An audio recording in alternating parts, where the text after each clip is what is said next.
वरिष्ठ कवि गोपाल गहन अधिकारी, उनका जन्म पूर्वी नेपाल के झापा जिले में हुआ था।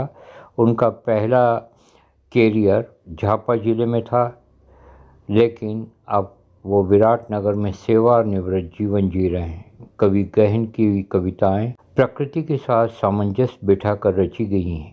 कवि गहन द्वारा प्रस्तुत जीवन और प्रकृति के संबंध में रचना की गई नेपाली कविताएं वर्ल्ड मीडिया के नेपाल ब्यूरो प्रमुख देवेन किशोर ढुंगाना, जो कि एक अच्छे कवि हैं, उनके द्वारा हिंदी में अनुवाद करके वर्ल्ड एक्सप्रेस में प्रसारण हेतु भेजी गई हैं। इनका प्रसारण हम सगर्व कर रहे हैं। पहली कविता है मृत कैरम। मैं सुबह उगते सूरज को देखता हूँ जो बिना विवाद के रोशनी फैला रहा है और सतह पर तलछट इससे पौधे को बढ़ने में मदद मिल रही है। मैं मंद समीर की सरसराहट को देखता हूँ। जो लोग दर्शन शास्त्र नहीं अपनाते वे मर रहे हैं और जीवन के प्रति जागरण का गीत गूंज रहा है इंसानी बस्तियों में। मैं कनकाई और कोशी की ओर देखता हूँ। जो लोग धर्म ग्रंथों को नहीं पलटते, जल का विशाल सागर अस्तित्व को सींचना और जिंदगी चल रही है।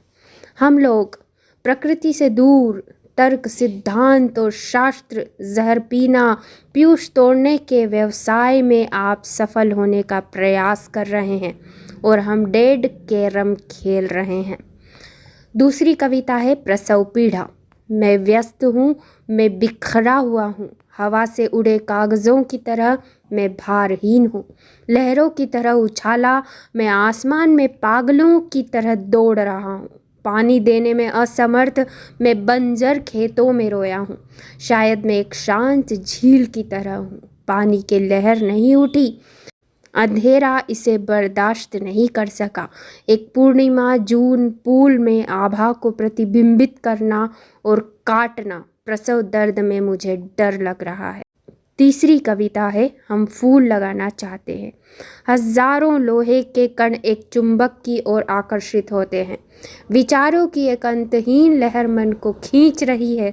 ज्वार की लहर लगातार उठ रही है। एक पेंडुलम घड़ी की तरह एक तरफ से उठा, यह दूसरी दीवार से टकरा रहा है।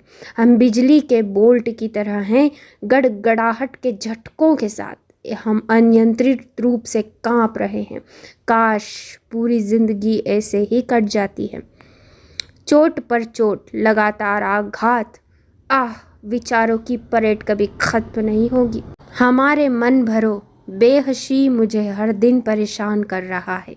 अवसाद की गोलियां कुचलना, कर्कश आवाज में व्यक्त करना।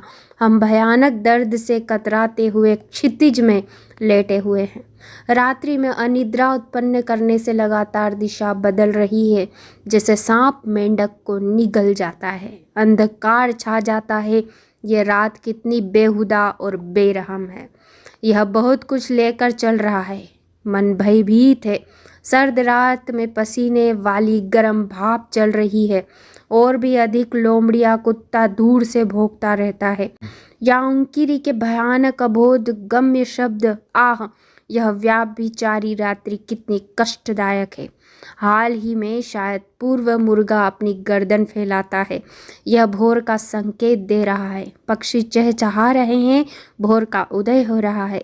रिसेप्शन में गाना गाने के लिए तैयार रहें। अंधकार के अंत में सारे कष्ट जीवन का जोश उबल रहा है। पतंग की तरह ऊंचा उड़ना, सूरज की किरण व्यवहारिक छोटी लड़कियों को मानो कंबल में लिपटा हुआ हो।